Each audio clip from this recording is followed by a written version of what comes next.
I've had a lot of fun playing Archer, and I want to just give some quick thoughts on Archer as an individual. So there's been a lot of clears with Archer being in a more ideal team, and for MLC 12 side 1, I've seen various clears where he does anywhere from 0 to 2 cycle, just depending on the team and the team investment level. I was not able to replicate those results, and I knew I wouldn't. I didn't have access to Sparkle, didn't have access to Sunday. I didn't use an advanced forward character at all. I didn't have an SP battery. I didn't have a energy battery at all. So the performance in comparison was pretty weak. I wanted to go ahead and show my results that I had with Archer. Keep in mind, I don't have a very good Archer build. He has barely over 100% crit rate. I know you get like up to 120 once you get 4 skill points, but there are players that have a default of 150 to 180 crit damage. And so what I ended up doing is I ran Archer in 3 different teams that I had access to. And the first 2 teams I ended up getting 5 cycles with, and then with the third party I ended up using, I got a 4 cycle clear. So what I will go ahead and do is I'll show snippets of the first 2 teams, and then I'll do a full run side clear with the third team, which had the best results for me. One thing that I will mention is that if there are scenarios where you have to deal with multi-target, I think Trivia is going to be very good for Archer since he doesn't have that AoE coverage. I do think that Silver will be very good to pair with Archer in a scenario where you need to force implant that quantum weakness. And then Cypher, if you just need a little bit more damage, I think she can help out as well. But it's undisputed that Sparkle is going to be Archer's best partner, regardless of the situation. One drawback the Archer is going to have is that in the event that you don't give him an advanced forward, an SP battery, or an energy battery, after his second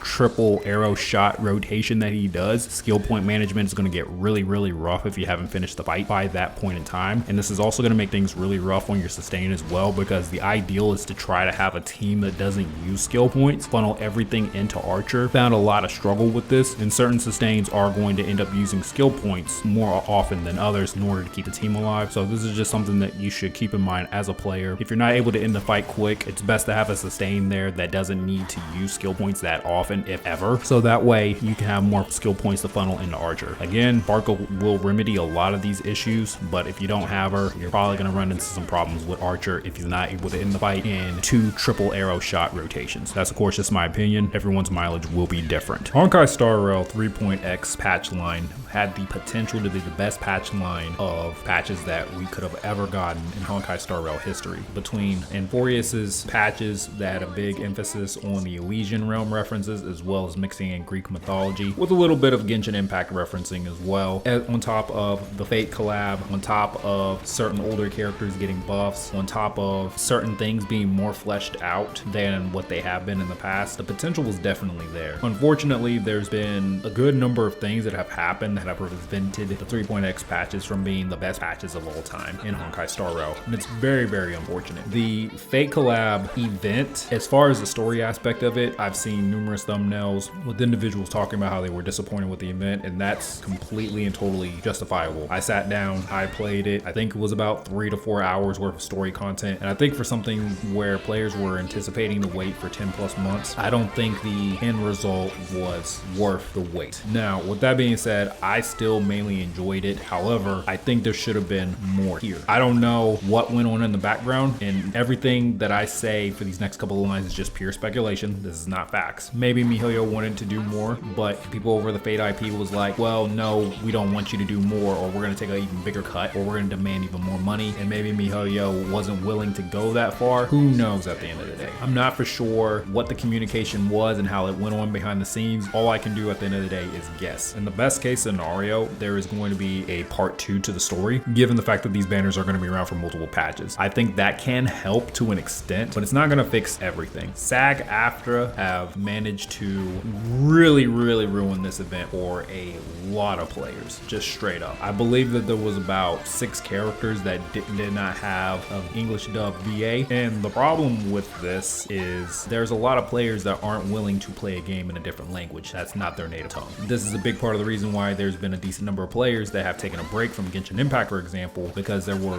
various characters that just didn't have voices. Now, I think they have been bringing those VAs have started to come back and refill in their roles as prior, but I don't believe everybody is back as of yet. If I'm wrong on that, please correct me. Now, the big counter argument that some people may provide here is, well, people could have played the event in Japanese or Chinese and in Korean. I don't see what the problem is English dub sucks anyways. This would be what I would say to any individual who may present this as a counter argument. Manga, anime, manhwas, and video games in general would not be as popular as they are today if they were not made more accessible for a wider audience. Take anime for example. A lot of people who make these kind of remarks only know their native language, whether that be English or only German or whatever the case is. A lot of people don't understand Japanese. So for these individuals who are in the mindset of being a purist, I highly doubt a lot of these individuals are watching an anime in Japanese and only having Japanese subtitles to work with. Because the reality is at the end of the day, a lot of people want to consume something in their own native tongue. Yes, sometimes there can be translation issues, and that is a valid point to make. But for the most part, as long as the spirit of that piece of art is maintained with its translations and whatnot, and the meaning for the most part remains the same, then I think it's just going to come down to pure preference for the most part. We're not in the 80s anymore where there were a lot of bad English dubs. From the 90s and onward, we got good English dub examples, and we've gotten more and more time has gone by. Even going back to the 90s, there was shows like Dragon Ball Z, which improved on its English dub quality over the years. Yu Yu Hakusho, Cowboy Bebop, just to name a few series off the top of my head. And in the more modern age, we have like Kagura Love Wars or My Dress Up Darling, which you want to watch those series in English dub, I think you're still going to have a good experience with them. And it goes both ways also. So one of my favorite games, God of War 3, has a Japanese dub. Now, I don't believe that there is any replacement for T.C. Carson. I think he kills it as Kratos. He is Kratos in my head. But you know what? God of War 3 being made more accessible so a Japanese audience can enjoy the greatness of God of War 3, I'm all up for it. Because in my opinion, God of War 3 is one of the greatest PlayStation 3 games of all time, in my opinion. The short and simple fact of it is like we all benefit from anime, manga, games being more accessible to a wider demographic, especially as the world becomes more and more interconnected, as the internet becomes more and more dominant and more commonplace. Honestly, I wouldn't be surprised if Sag-Aftra have costed MiHoYo millions of dollars at this point. If that hasn't already been accomplished, then I think the long-term damage will end up costing MiHoYo millions of dollars. Because if there are players who leave the game due to the lack of English dub VAing and they go play something else, some of these players may not come back. And one thing that I will say is that word-of-mouth advertising is super important. That is mega valuable. So even if somebody was maybe a small spender, who knows, maybe they had a group of friends who might have been interested in the game. If that word of mouth would have reached to them through another friend, and if they were smaller spenders or bigger spenders, that's just more money that would have ended up in MiHoYo's pocketbooks at the end of the day. But when that said person leaves the game, there can be no word of mouth from that particular individual. So I understand how important word of mouth advertising can be.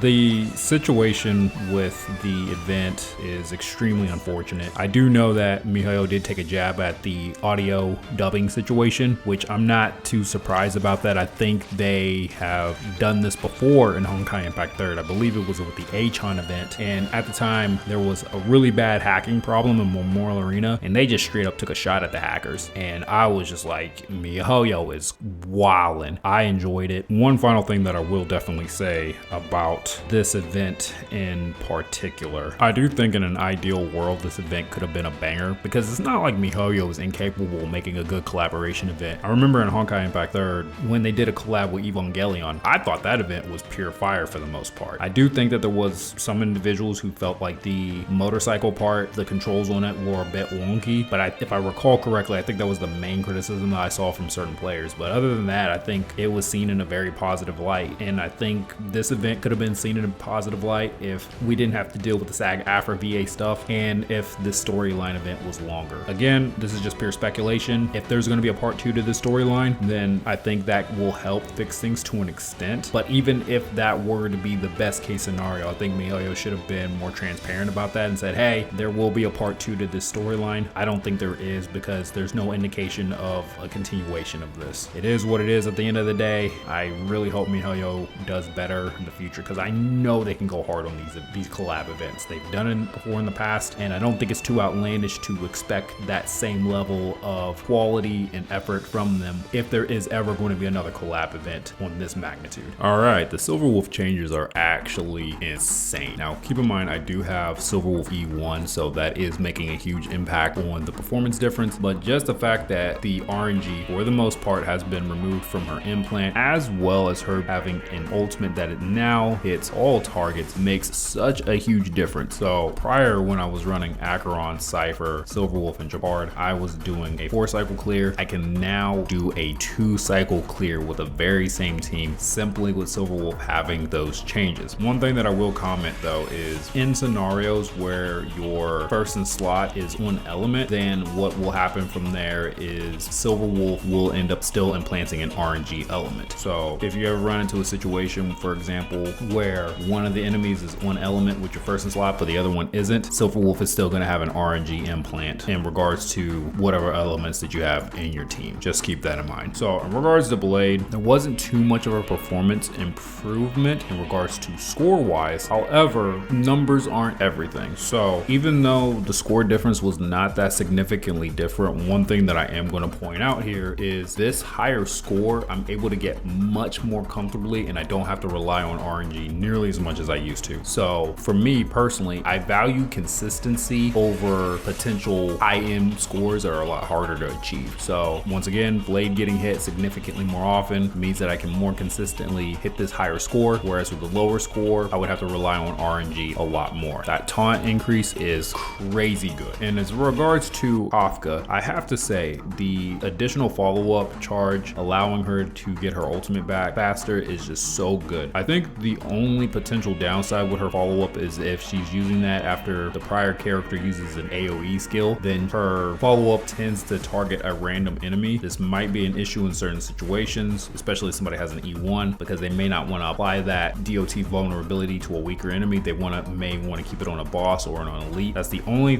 downside I've noticed with Kafka's changes, is that there doesn't seem to be a real priority on targeting whenever the prior character used some form of an AoE attack. All right, so when I went with T.O.T back into APOC Shadow, what I ended up doing is picking the buff that deals with minimum sprites, so that way I didn't have as much outside interference. And obviously on the old Kafka build, the score was significantly worse, to no surprise of my own. Now, when I swapped Kafka over to the enhanced mode and I didn't make any accessory changes or anything like that, the score jumped up by several hundredfold. And I think a huge component of this is just because Kafka having another charger or follow-up means that we break enemies faster, which is very important in APOC Shadow. And on top of that, it's the fact that her follow-up now will proc those DOTs. So now the follow-up is packing a punch, whereas before it was mainly there as a utility tool. So pretty nice changes. If you have taken out the time to watch this or listen to this, I just want to say thank you for your time.